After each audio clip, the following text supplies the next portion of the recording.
Okay, let's dive right into this explainer. I'm going to start with a pretty bold statement.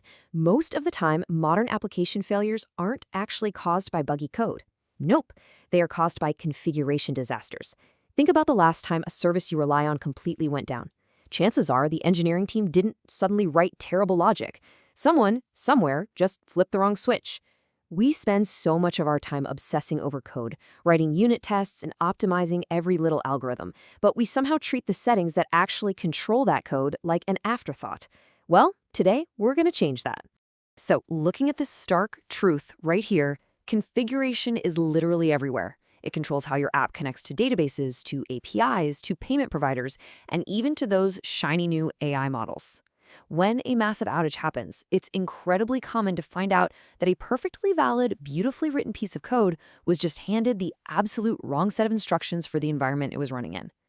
I mean, we've all seen these rapid-fire disasters play out, right? Remember when a major cloud provider took down half the internet a few years back? That was not a complex algorithmic bug. It was just a single typo in a routing configuration.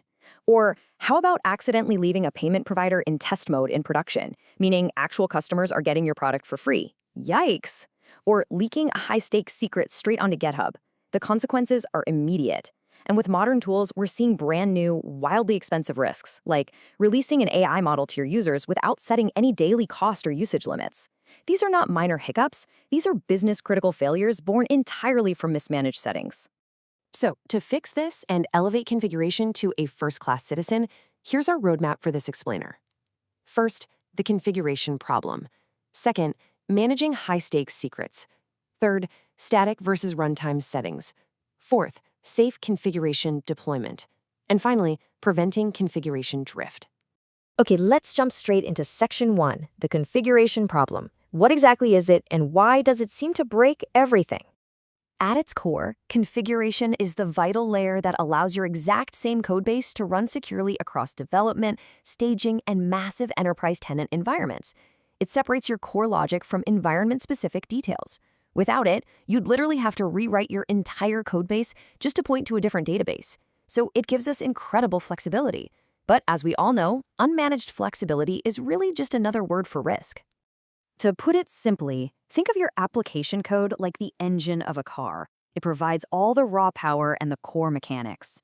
Your configuration, on the other hand, is the steering wheel and the pedals. It gives you the operational control to safely guide that vehicle through completely different environments, whether you're just cruising on a private test track or you're navigating the absolute chaos of live production. You wouldn't want a car where the steering wheel randomly changes direction, and you definitely don't want an app where the configuration isn't strictly controlled. Which brings us to Section 2, managing high-stakes secrets, securing the keys to your kingdom. Now, not all configuration is created equal. A leaked secret, like a database password or a Stripe API key, can compromise your entire system in minutes. We really have to draw a hard line here between catastrophic mistakes and secure practices. You absolutely cannot commit secrets to Git. You can't casually drop them in Slack messages, and please do not pack them into front-end browser applications. Instead, you've got to treat them like the high-risk assets they are. That means using dedicated cloud secret managers, encrypting everything, and enforcing the principle of least privilege so that only the specific services that actually need the secret can access it. And look, secret rotation doesn't have to be some massive, highly stressful 2 a.m. emergency. It should be a safe, routine procedure. Secrets are going to need changing, maybe an employee leaves, or maybe a key gets exposed. But if you just delete the old secret and swap in a new one, your whole application is going to crash. You have to create the new secret first, deploy the app support to read it, gracefully switch your traffic over, verify it's working, and actually only then do you revoke the old secret. Building this workflow is honestly what separates the resilient teams from the ones that completely panic during a security incident. Moving on to Section 3, static versus runtime settings. Basically, when to lock it down versus when to change things up on the fly. You really want to use simple static configuration for your stable infrastructure settings. Things like your database URL or the actual environment name should be loaded exactly once at startup. If they somehow change, the app needs to restart. But you should absolutely rely on dynamic runtime configuration when you need operational flexibility without doing a full redeploy. Say you need to temporarily disable an AI feature because it's suddenly costing way too much, or you need to lower a rate limit to save database load. Runtime config lets you flip that switch instantly. Just keep in mind, dynamic config means you need proper architecture in place, like caching and fallback behaviors, so you don't overwhelm your system. All right, Section 4, Safe Configuration Deployment. Let's talk about building the ultimate safety net.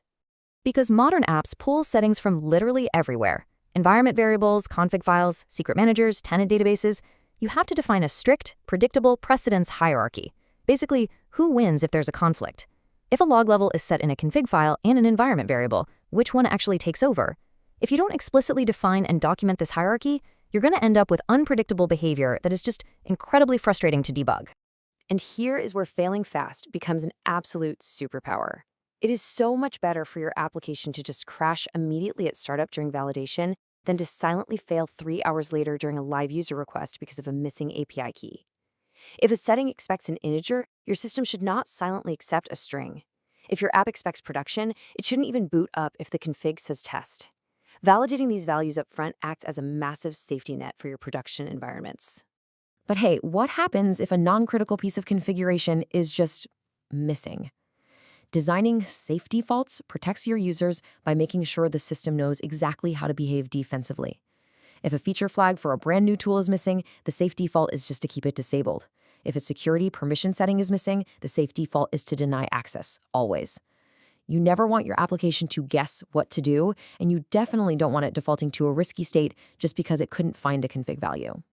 Finally, let's hit Section 5, Preventing Configuration Drift. Keeping your environments perfectly consistent. There is really nothing quite like the absurdity of an engineer manually SSHing into a production server at 2 a.m. to edit a config file and fix a bug, only to watch that fix magically vanish on the very next automated CI/CD deploy. That, my friends, is configuration drift.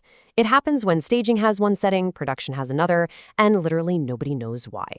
It creates these incredibly confusing bugs where a feature works perfectly in testing, but fails instantly in production because the environments just aren't identical anymore. To stop this drift dead in its tracks, you have to eliminate manual server edits entirely. You need to treat your configuration as code, period. Centralize it, automate its deployment, and enforce rigorous observability. You simply cannot troubleshoot an incident if you can't see what configuration was active at the time. By exposing your non-sensitive settings on an internal dashboard and keeping meticulous audit logs of who changed what and when, you empower your team to debug issues instantly and roll back changes safely. I want to highlight this quote because it is the absolute blueprint for safety. Whether you're building a boutique platform or a massive multi-tenant SaaS product, configuration is production behavior. A bad config change will take down your application just as fast, if not faster, than a bad code deployment. It requires the exact same level of discipline, review, and observability as your core logic. So I'm going to leave you with this provocative question to evaluate your own architecture. When the alarms go off today, are you just guessing what settings are active, or do you have a clear, auditable, and observable system in place? I really encourage you to start transforming your configuration from a plumbing afterthought into a robust, observable asset. Thanks for joining me on this explainer. Now go lock down those settings.